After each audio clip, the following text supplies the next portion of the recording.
दूसरी शादी करना क्यों पाप माना जाता है? अजय और विजय दोनों जुड़वा भाई थे। दोनों भाई एक दूसरे से बहुत प्यार करते थे। सोमा बड़े ही प्यार से अपने बड़े बेटे अजय की शादी प्रिया नाम की लड़की से करवाकर उसे अपने घर की बहू बनाकर ला दिया। लेकिन शायद किस्मत को कुछ और ही मंजूर था, जिसके कारण शादी के अगले दिन किसी के कहने से पहले अजय चेक लेटर छोड़कर हमेशा के लिए अपनी पत्नी और घर परिवार को छोड़कर वहां से चला जाता है। समय बीतता है लेकिन अजय लौट कर नहीं आता। आसपास के सभी लोग उसकी बहुओं को बहुत ताना मारते थे। ये सब बेटे सोमा को बिल्कुल भी अच्छा नहीं लगता और अपने कमरे में बैठकर सोमा इन सभी बातों के बारे में सोच रही होती है। तभी उनका छोटा बेटा विजय वहां आता है और अपनी माँ को देखकर कहता है, क्या बात है माँ, आप कुछ परेशान लग रही हो, क्या हुआ? भैया के बारे में सोच रही हो क्या? हाँ बेटा, सही कह रहे हो, मैं अजय के बारे में सोच रही थी। इतना समय हो गया उसे घर छोड़े हुए, अजय नहीं आया।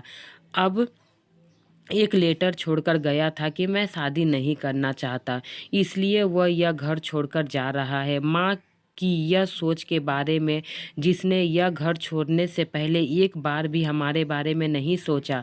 बेटा जाने दीजिए उसको, वह जहाँ भी गया अब मत सोचिए ना ही उसके बारे में। वो जहाँ होगा ठीक होगा। एक बेटा ना सही, एक बेटा आपके पास है। हाँ बेटा, पर बहू की ज़िंदगी तो खराब हो गई। अब मैं क्या करूं? मैंने अपने नालायक बेटे की शादी उससे करवाई होती, नहीं करवाई होती तो उसकी ज़िंदगी खराब ना होती। माँ ने जो भी किया ना अच्छे के लिए किया था। अब भैया शादी के बाद हमेशा के लिए घर छोड़ के चले जाएंगे, ये तो कोई नहीं जानता था ना। जान के तो किसी ने ज़िंदगी खराब भाभी की नहीं की है। उसके लिए तो मुझे भी बुरा लग रहा है, लेकिन हम भी क्या कर सकते हैं? बात तो सही कह रहे हो बेटा, अब तो विजय के लौटने की आस भी टूटी है। लेकिन यह बात मैं अपने बहू को कैसे बोलूं कि बहू अब तू अपने पति की वापसी का आस छोड़ दे। उसी के सहारे तो वह अपने दिन काट रही है। माँ, अगर आपको मेरी बात ठीक लगी ना हो तो मैं प्रिया को अपने घर भेजना चाहती हूँ। वैसे भी जब भैया यहाँ पर है ही नहीं तो भाभी यहाँ रह के क्या करेगी? सीमा और विजय की सारी बातें कमरे में दरवाजे पे नाश्ता की ट्रे खड़ी सुन रही थी, जिसे सुनकर वह कमरे के अंदर आई और माँ जी को, चिंता मत करिए, मैं बिल्कुल ठीक हूँ, मैं आपके साथ हूँ, मैं कहीं नहीं जाऊँगी, मैं यहीं पे रहूँगी। मैं नहीं चाहती हूँ अपने मायके जाने, लेकिन आप लोगों से हाथ जोड़ के प्रार्थना कर रही हूँ, मुझे अपने घर नहीं जाना है। हम तो तेरे घर वापस भेजने के लिए इसलिए कह रहे हैं कि आस पड़ोस के लोगों की ताने सुननी ना पड़े। अपने घर जाओगी तो कम से कम बातें सुनने को नहीं मिलेगी।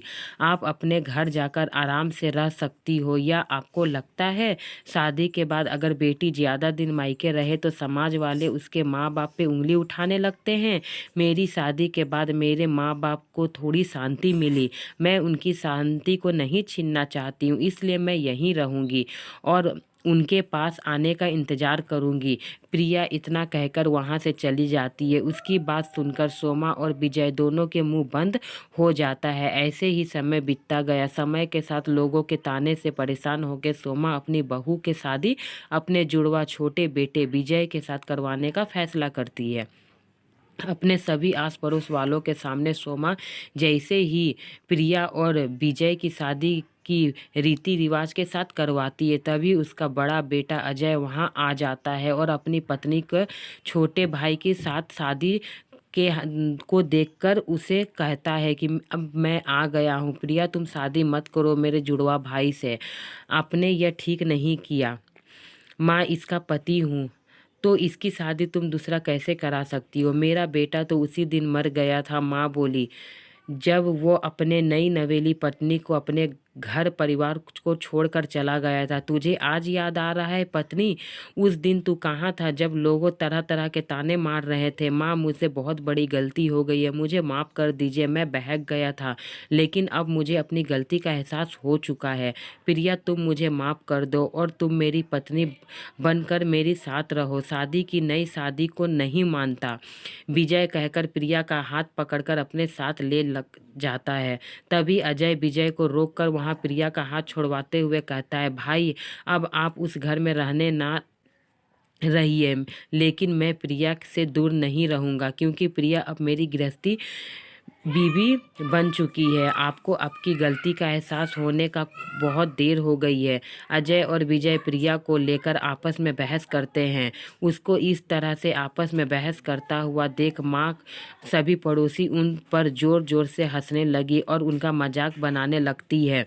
तभी उस सभी लोगों ने पड़ोसन नेहा हंसते हुए सोमा से कहती है, वैसे नींद में हमें सीरियल देखने की ज़रूरत नहीं है, तेरे घर ड्रामा तो हमेशा मनोरंजन हो ही जाता है। बस यही बाकी रह गया था देखने को, बस यही बाकी रह गया था देखने के लिए। पहले तेरे जुड़वा बच्चे थे, अब तेरी जुड़वा बहू जुड़वा पति हो गए। तुझे तो खुश होना चाहिए नेहा, तुम्हें शर्म नहीं आती ऐसे किसी के घर का मजाक उड़ाते हुए? कम से कम शर्म तो कर लेते, दो पड़ोसी होते के साथ साथ सहेली भी तो है। मैंने कुछ गलत नहीं बोला, जो देख रहा हूँ वही बोल रहा हूँ। तुझे तो तेरी बहू को सोचकर बहुत ही अफसोस हो रही है, बेचारी जुड़वा पति के बीच फंस गई है। अब तो किसी को अपना पति माने और या किसको नहीं। नेहा की बात सुनकर वहाँ खड़े सभी लोग फिर से हंसने लगे। सभी लोगों के बीच में अपने परिवार का मजाक बनते हुए देख ममता गुस्से में आकर कमरे में चली जाती है, जिससे बस यही बाकी रह गया है देखने के लिए। पहले तेरे जुड़वा बच्चे थे, अब तेरी जुड़वा बहू जुड़वा पति हो गए। तुझे तो खुश होना चाहिए। बस यही सब बातें बहुत ही ज़्यादा सब कोई बोल रहे थे और इससे बहुत ही ज़्यादा अफसोस हो रहा था। मैं कहाँ पे आ गई हूँ, एक पति को छोड़ा दूसरी पति मेरे पास आ गए हैं, मैं क्या करूँ, ये लड़की सोचने लगती है। मजाक परिवार का भी मजाक बनते हुए देखकर ममता को गुस्से में अपने कमरे में चली जाती है। बाद में वो अपने घर चले जाते हैं सभी मेहमान। ऐसे ही समय बीतता है और उसके पास पड़ोस के लोगों सोमा को उसके बहू के जुड़वा पति होने का ताना मारने का कोई भी मौका नहीं छोड़ते हैं। ऐसे ही कुछ दिन गुजर गए। तभी एक रोज़ सुबह के समय सीमा अपने बहू प्रिया को दोनों जुड़वा बेटों के साथ मंदिर से लौट रही थी। तभी उसकी पड़ोसन सोमा उस रास्ते को रोककर अपने बेटे की शादी का कार्ड देते हुए कहती है, ये सोमा, मेरे बेटे की शादी का कार्ड है। अच्छा है तुम मुझे यहाँ मिल गई, वरना बेवजह घर आना पड़ता और मेरे पास काम वाली भी नहीं है, बहुत काम है, तुझे अपनी शादी में आना है। यह तो बहुत खुशी की बात है, बच्चों का घर बच जाए, इससे अच्छा तो कुछ नहीं हो सकता। ऐसा मेरा आना तो मुश्किल होगा, लेकिन मुझे अपने मायके जाना है, मेरे भाई की बेटी की शादी है, लेकिन मेरी बहू बेटे आ जाएंगे। वैसे अच्छा तो शादी में आए तो मुझे अभी ज़्यादातर रोक दिया। पता चला मेरी बेटी की शादी में कोई पड़ोसी कुछ एक दो जुड़वा के बात कर रहे थे, मजाक उड़ाने लगे तो बेवजह मोहल्ले की शादी में तमाशा बन जाएगा और बहू तो अपने पति में से किसी एक की बेवजह लोगों का मजाक उड़ाने का मौका मिल जाएगा। बस गरियाते हुए दूसरों की किस्मत से ज़्यादा मजाक नहीं बनाना चाहिए, ऊपर वाला सब देख रहे हैं। दूसरों का मजाक उड़ाते उड़ाते पता चले बिन खुद ही कहीं मजाक का पात्र ना बन जाए। मेरे साथ जो हुआ वह मेरी किस्मत है जिसे कोई नहीं बदल सकता। बहू तो मेरा मान गई, मैं मजाक उड़ा रही थी, मैं तो तुम्हें वही बता रही हूँ, जोड़ों में क्या आते हो, दोबारा ऐसा ना हो इसलिए समझा रही हूँ। तो देखो बहन, तुम हमारे हालातों को मजाक उड़ा रही हो, हमें समझ रही हो, इतने समझदार हम सब हैं। और रही बात जुड़वा पति और जुड़वा पत्नी की, जब इससे मुझे परेशानी नहीं है तो आप लोगों को क्यों परेशानी हो रही है? बस करो, बंद करो मेरे बेटा बहू के मजाक उड़ाने। आप मुझे बताइए, अगर ऐसा कुछ आपके बहू के साथ होता तो मेरी सास की जगह आप होते तो आप क्या करते? आप अपनी किस्मत में लिखे कैसे बदले?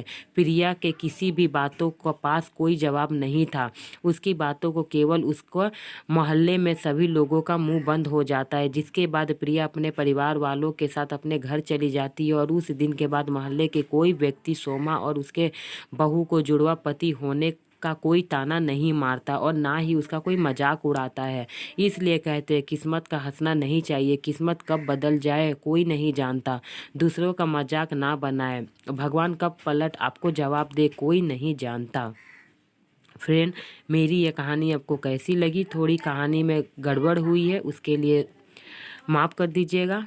मेरी कहानी अगर आपको अच्छी लगी हो तो मेरे चैनल को सब्सक्राइब करें, ताकि कुछ इसी तरह अच्छी अच्छी कहानी मैं आप तक पहुंचा सकूं। फ्रेंड, अपना सपोर्ट करिए, क्योंकि आपकी सपोर्ट की ज़रूरत है मुझे।